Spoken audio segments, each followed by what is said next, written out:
Welcome back to Bookeemonsters. My name is PK. It is Wednesday, November the 20th, and we're here to look at the new releases that have been published this week. Not previously published.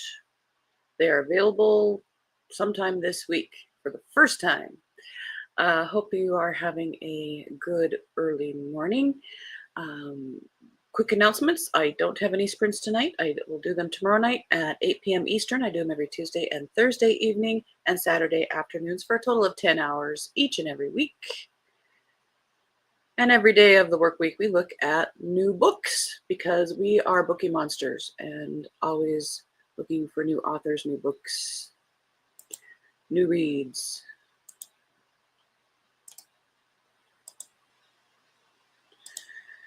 So, romance. First up is Rebecca Yarros has a new one. I did check as best as possible. This is actually a new one, not a re-release based on her popularity with Fourth Wing. She started in romance. This is called Variation. Elite ballerina Ali Russo is no stranger to pressure. With her mother's eyes always watching, perfection was expected, no matter the cost. But when an injury jeopardizes all she's sacrificed for, Ali returns to her summer home to heal and recover. But the memories she tried to forget rush in and threaten to take her under. As a Coast Guard rescue swimmer, Hudson Ellis knows that hesitation can mean the difference between life and death. He's always prided himself on being in the right place at the right time, especially when it came to Ali Russo, until the night he left her for basic. After the biggest regret of his life, the secrets he keeps mean he can never be with the one woman he wants more than his next breath. When Hudson's niece shows up on Allie's doorstep, desperate to find her birth mother, Allie finds herself in an unimaginable position. Allie and Hudson's past and present might be endlessly complicated. The thread that tied them together all those years ago may have unraveled, but the truth could pull them back together or drive them apart forever.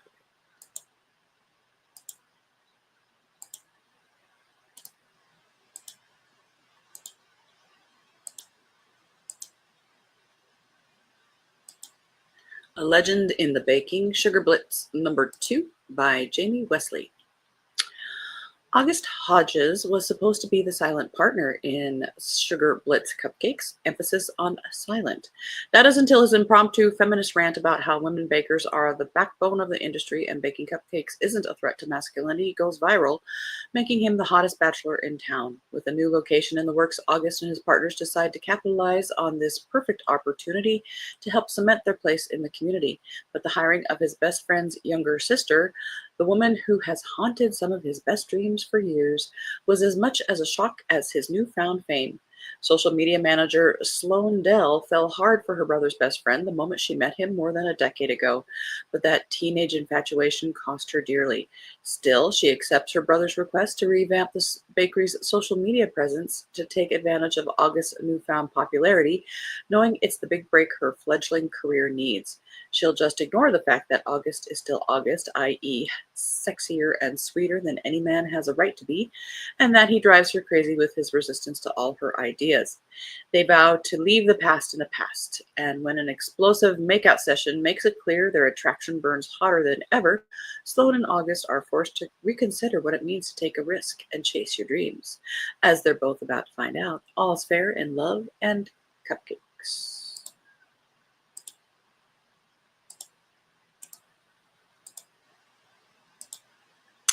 Duchess Material by Emily Sullivan.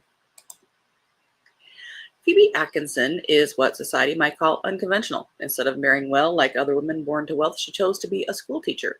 Not to mention she lives in a leaky flat in an unfashionable part of town rather than stay in her parents' mansion. But when her most promising pupil goes missing, she has only one option: beg her sister's best friend, the powerful Duke of Ellis, for help. The last thing William Margrave ever expected was to inherit a dukedom, but now that he has it, he's determined to act the part perfectly, and that includes marrying the perfect duchess. A blue-stocking bohemian schoolteacher is decidedly not duchess material, but he can't resist her plea for help regarding her missing student. As they fall further into the mystery, William discovers that he never got over his childhood crush on Phoebe and doesn't really want to.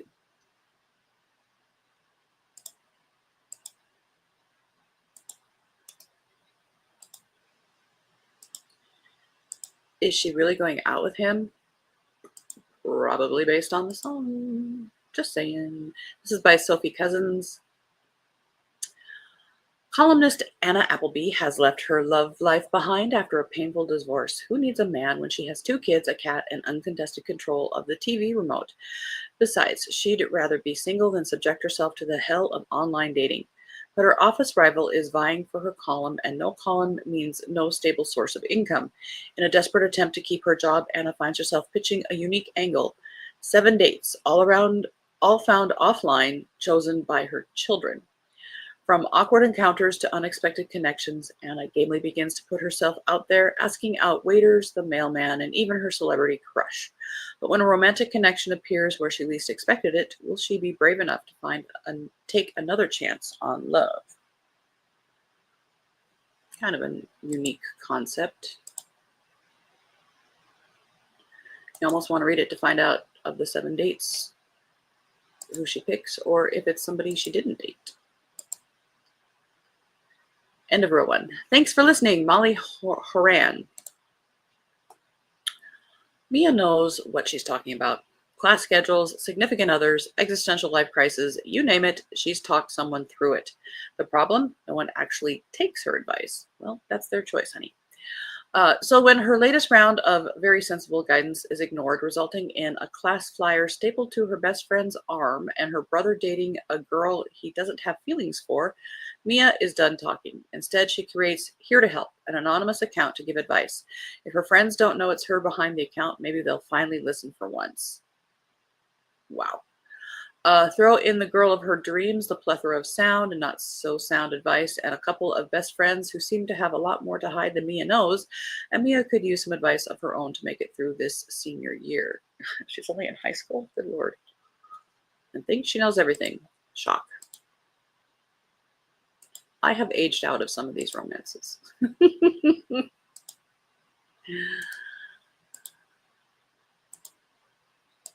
The Muse of Maiden Lane, Bells of London, book number 4 by Mimi Matthews. Stella Hobhouse is a brilliant writer, stalwart friend, skilled sketch artist, and completely overlooked. Her outmodish gray hair makes her invisible to London society. Combined with her brother's pious restrictions and her dwindling inheritance, Stella is on the verge of a lifetime marooned in Derbyshire as a spinster, unless she does something drastic, like posing for a daring new style of portrait by the only man who's ever really seen her.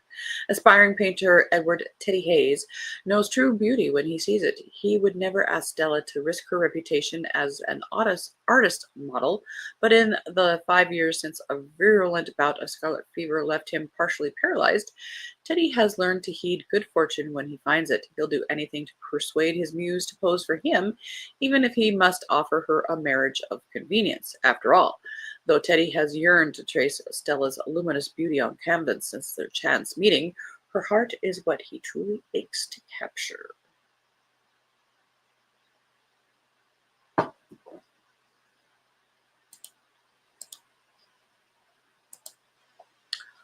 Nora Roberts has a new one. This is second in the trilogy she started last year. I did read that first book in that trilogy. Personally, was not my cup of tea. I think she's kind of gone to some weird places, but she still writes like Nora Roberts because she is Nora Roberts. This is called The Mirror. This is second in the Lost Bride trilogy. When Sonia McTavish inherits the huge Victorian mansion on the coast of Maine, she has no idea that the house is haunted. The footsteps she hears at night, the doors slamming, the music playing are not figments of her imagination. In her dreams, she sees glimpses of the past. In the present, she finds portraits of brides, and when she has visions of an antique mirror, she is drawn to it, sensing it holds dark family secrets. Then one night the mirror appears, and Sonia glides through this looking glass into the past and sees a bride murdered on her wedding day, the circle of gold torn from her finger. It is a scene that will play out again and again, a centuries-old curse that must be broken, and a puzzle she must solve if there is any hope of breaking the curse. If I remember right, the second one kind of ended on a cliffhanger-ish kind of situation, which also added to my frustration. But now we have book 2. You can read them both if you've not read the first one and not have to wait a year. The Mr. Right Checklist by Melissa Foster. Dog groomer and budding marriage proposal planner Destiny Amore believes in true love and happily ever afters, though it's not in the stars for her yet. Honestly, who can live up to the criteria on her Mr. Right checklist? She wants it for others. When Destiny's first misguided attempt at romance concierge ends in disaster, she's ready to call it quits. Really? Until the supposed groom-to-be steps in with a proposal of his own. Ryan Fletcher, a divorced and never going there again professor, needs to get his matchmaking family off his back. And the disorganized Too in Love with Love proposal planner is the perfect solution. He offers to help Destiny get her business on track if she'll play the part of his adoring girlfriend at his brother's wedding. A professional situation with her grumpy dog grooming client, Destiny adores his pup and she could put up with him to get her business off the ground. With any luck, she might even get that chip about love off his shoulder. Oh my. End of row 2.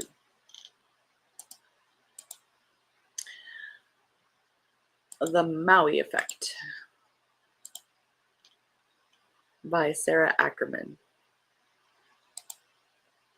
They say opposites attract, but are they meant to last?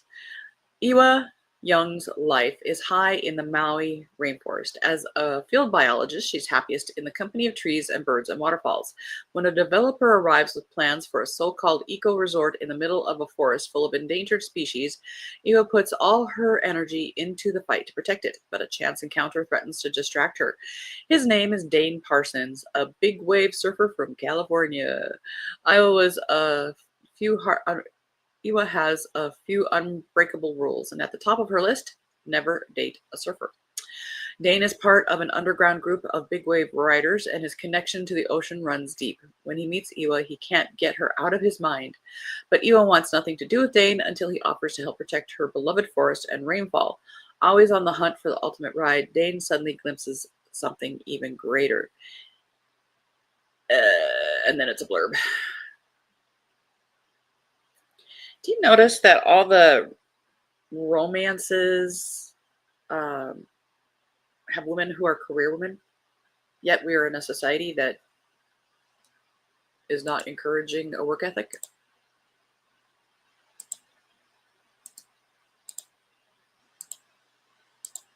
An Honorable Deception by Rosanna M. White, 3rd in the Imposters series. That's a pretty cover.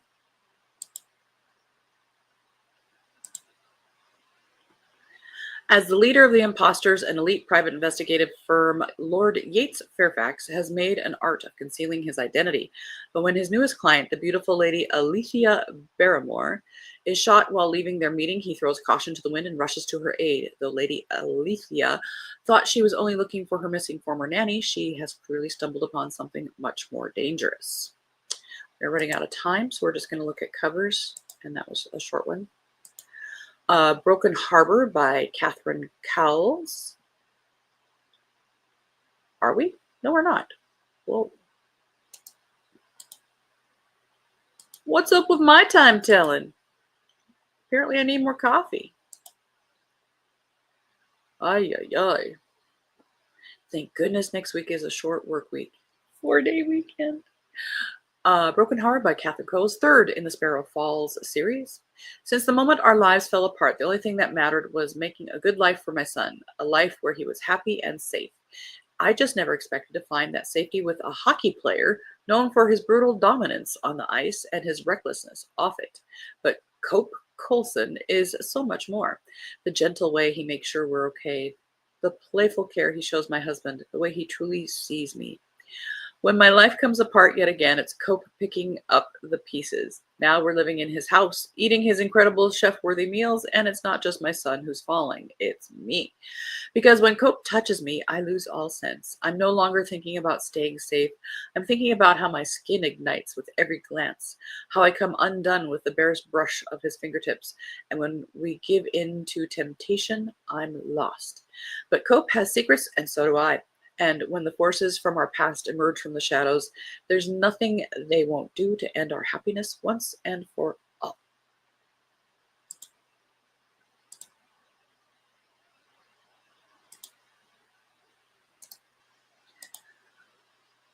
Home is Where Your Bark Is by Debbie Burns.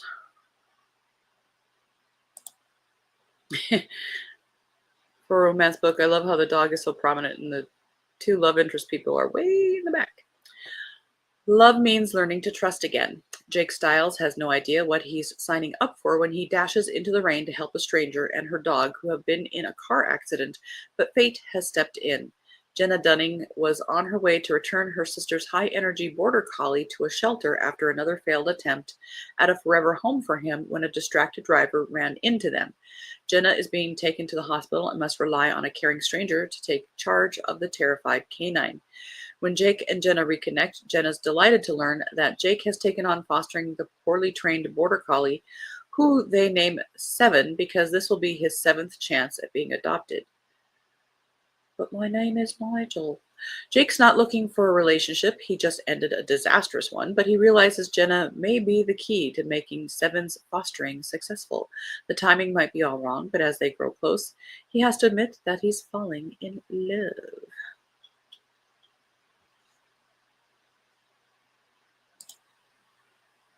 End of row 3. Marie Force has a new one. Fourth in the Wild Widows series, Someone to Watch Over Me. Like the song title. Lexi. Almost 3 years after losing my husband Jim to ALS, I've started to emerge from the fog of widowhood, thanks in large part to my sexy roommate and former high school crush, Tom Hammett. When he offered me a suite in his spacious home, he got me out of my parents' basement where I'd lived with Jim during his illness and since his death. But now Tom is experiencing a health crisis, and I'm not sure I have it in me to go down that road again. What a good friend you are. Even if I suspect I might be falling in love with him, I have to decide if I can risk losing my fragile heart to another man with a potentially life-threatening health condition. Yeah, walk out on that. Tom, my heart attack is the worst possible. It's just a heart attack, girl. My heart attack is the worst possible thing that could have happened, especially since Lexi was the one to find me in distress. She's come so far in the 9 months we've lived together, and I felt us inching towards something deeper lately. After losing my dad to a widowmaker heart attack when I was a teenager, I hate that I'm inflicting similar trauma on Lexi and my sisters. I'm determined to do everything in my power to return to full health so I can be the partner Lexi needs and deserves. Little does she know that I too had a massive crush on her in high school, but she was too young for me then. Now she's perfect for me, and I want to be perfect for her too. That's a good way to come along as Lexi's Wild Widow Chapter 2 story with Tom unfolds along the updates on some of our other favorite characters. Blah, blah, blah, blah, blah.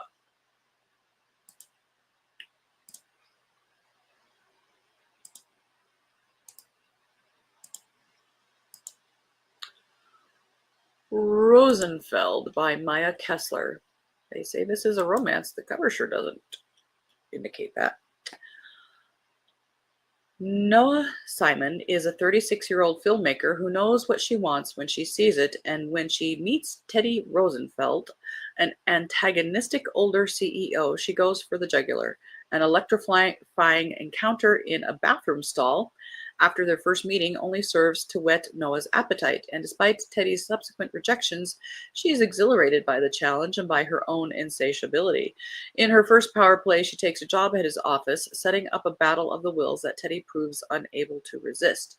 Their ravenous, volatile romance will ultimately unearth difficult secrets from both of their pasts, and finally force Noah to reckon with her deepest desires and most destructive impulses. Dude, red flags. Just saying. Oofta. Let's go back to that historical that I mistakenly thought we didn't have time for, and we'll read the rest of that. This was An Honorable Deception by Rosanna M. White. Let's see. Lady Lavinia Hemming suspects her longtime friends hold more secrets than they're willing to admit, and when she stumbles upon the truth that they're the esteemed imposters with a capital I, she recruits herself into the firm. While she is happy for the distraction of an investigation, Lavinia's own family secrets continue to haunt her, and the one thing bringing laughter back into her life, her friendship with Yates, lands her squarely on the disagreeable side of her best friend, his sister. Tormented by a past she doesn't dare voice aloud, Lady Alethea does what she can to help her handsome host, her new friends, and the investigators. But as clues lead them deeper into the dark side of society, Alethea, Yates, and Lavinia learn anew that the gentry isn't always noble, and even as they fight to hold fast to their honor. All right. There we got to everything. Okay, let me get to here.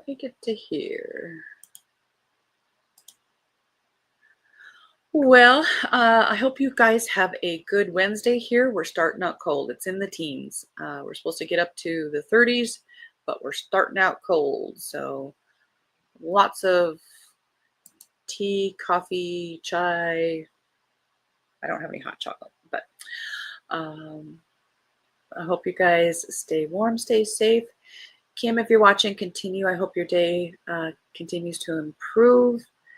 Emily, if you're watching, I hope you have a good day at school.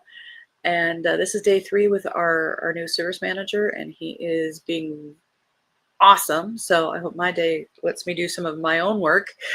Again, I don't have any sprints tonight. We'll have them tomorrow night at 8 p.m. Eastern. And tomorrow's morning show will look at fantasy and science fiction.